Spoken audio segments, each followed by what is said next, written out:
Okay, what we're getting ready to do is do an extraction of a pustule, not a blackhead, not a whitehead, but an actual little infected pore.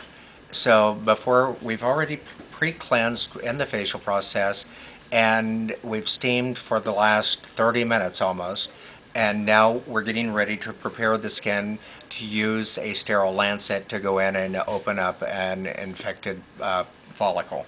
So I'm going to use a product called Tonic 86, and it's something very good for like ingrown hairs, or if somebody has an acne spot.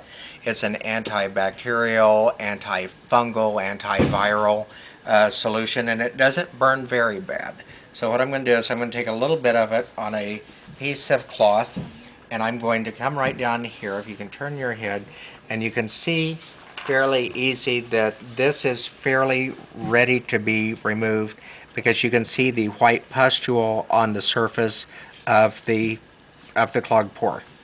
So I'm going to wipe it off to cleanse it, make it as antiseptic as I can. And then before I use the needle, I'm using a sterile, actual just a needle. This is what gauge is this, Steve? 26. A 26 gauge needle. I'm going to have my client reach up and hold that tight, and that way they feel it snap open, they know it's sterile. And then I'm going to have them take the other end, hold it, and then I'm going to pull the needle out. This is actually, we found to be smaller than a lancet type of thing that we've been using for so many years, because the needle is actually much smaller than a lancet, a blood thing that you would use to like test your blood with, you know, for sugar.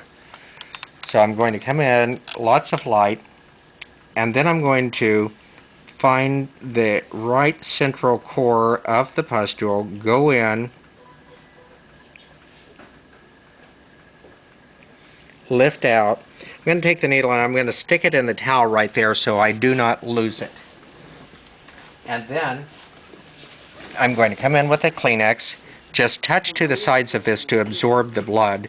And if you can see right there, the infection part that is actually coming out now.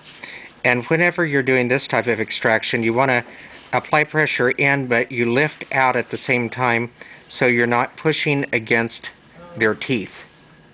And you can see how that's stringy right there, the little infected part or the little sac that holds the infection. You can see it actually is on the Kleenex there. And even though this has been here for a while, it will now, by getting the infection out, the pus out of it, the oil clog that had originally started, it can start to heal immediately. And what I'll do is take some more of the Tonic 86 and dot on this spot. This also has a propensity to cause something to stop bleeding for some reason. So it works almost like a liquid cauterizer. I find that way for myself anyway, that it does. So there's your extraction. You just keep blotting right there, and you can have the client hold a tissue on it for a couple of minutes before they leave, and then that way they won't leave with a little blood droplet. You see how it actually starts to kind of cauterize the blood and turn it dark. Just keep dotting and holding it there. And that's a pretty easy way to extract.